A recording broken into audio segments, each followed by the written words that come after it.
Okay. Next is memorize what you understood. Diba? Ang unang step, intindihin mo ang isang bagay na binabasa. Pagkatapos na maintindihan mo, yung naintindihan mo, hindi kailangan word for word, but if you can memorize the word for word, a lot better. But what is very essential is, from what you understood, you memorize it. That is why you take note. Hindi basta-bastang, ano na to, parang nanood lang ng sine. Hindi. Alam ninyo, ang memory natin is always attached. Remember, ang memory natin is always attached to our experiences. Ang pagsulat, that is experience. May nabasa ka, may nakita ka mga concept.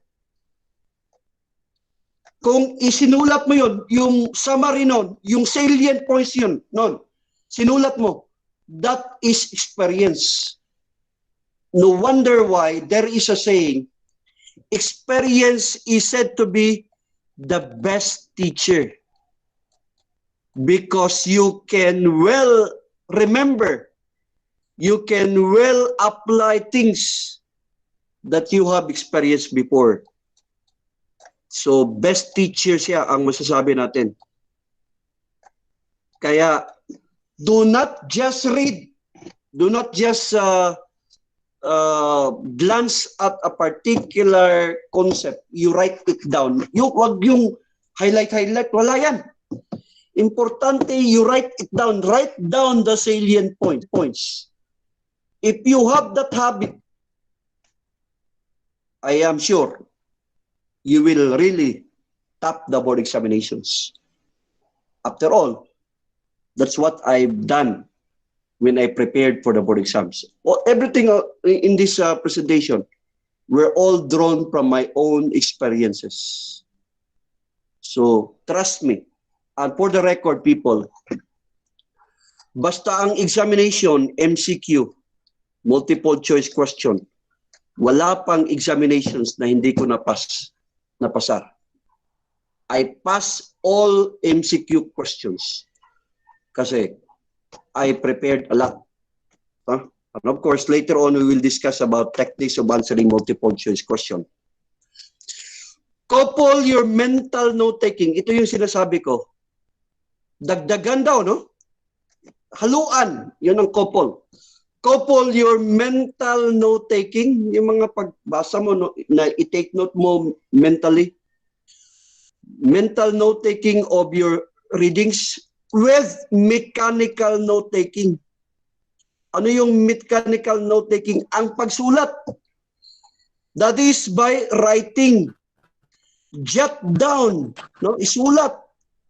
Jot down important things as you encounter them.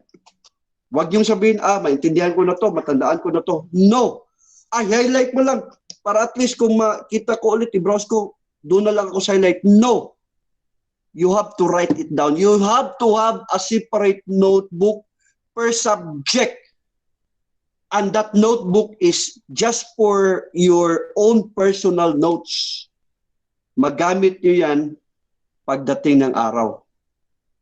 No? You alone can understand your notes, kaya yung mga shortcut nandun, napaka-importante yan. Do it. No? That is the best method.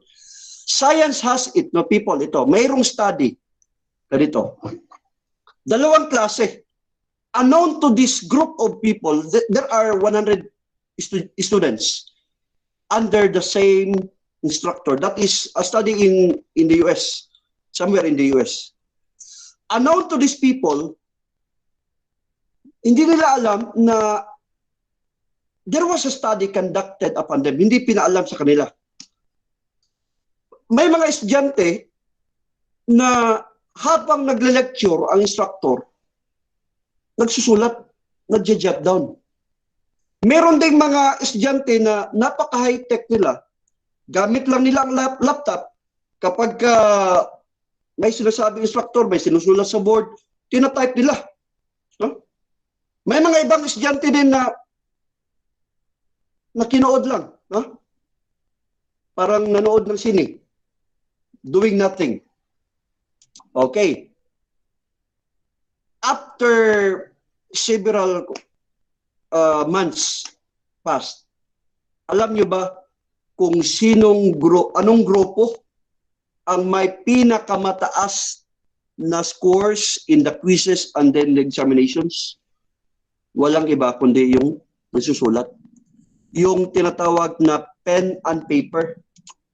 Sila ang may pinakamataas na score. Pen and paper method. Pumangalawa ang nagta-type, no, yung encoding in their computer. Coding in laptop. And then of course, lagpak, failed ang mga nakinood lang, no? Yung mga patchers, yung mga parang standby ang dating nila, mga passers-by lang. Parang nanood lang ng sine. So yung mga tawag natin na watchers lang. Proven yan in science. That is why, again, when you encounter certain things na nandun sa readings niyo, sa lecture niyo, you should write it down. Important things. Sulat dapat. Kasi ang memory natin, usually naka-attach yan sa physical, yung mechanical. Do not memorize or do not do memorization by the so-called rote repetition. Ano ibig sabihin ng rote repetition? Kaya, example ito, do not do memorization by rote repetition. Iano kagad? Do not do memorization by rote repetition.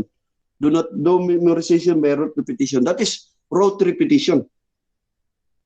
Delikadong klaseng method of memorization yan. Kasi, mutan mo, wala na lahat. That's a wrong way of memorizing. Yung pabalik-balik, no? You can memorize by the method of repetition. Well, maganda din merong repetition in memorization. Pero, if that is your main weapon of doing it, magka-problema ka. Kasi, if you forget one word, you may lose a lot of words that you have previously memorized. Use mnemonics or yung tinatawag natin na memory aids. Gumamit ng mnemonics. Ito yung mga techniques of memorizing. I have a lot of this one. I have developed my own method, in fact. Pero, actually, hindi ito siya talent na sa tao lang. You can have this skill. Kaso lang dapat pagtuunan nyo ng pansin. Kaya nga sinabi ko kanina, do not double. Don't double. You have to focus all your attention. No? Wala namang masama siguro kung iprepara mo, mas matinding preparasyon ang ginawa mo para sa iyong future. That is for your own good. That's not for other people's good. That is not for your teachers or your school's good. That is for your own good. Kaya, dito mag-correlate yung sinasabi natin na spending a lot of time preparing. Kasi ang paggawa ng mnemonics, nangangailangan to siya ng imagination and also time to prepare and to make these mnemonics.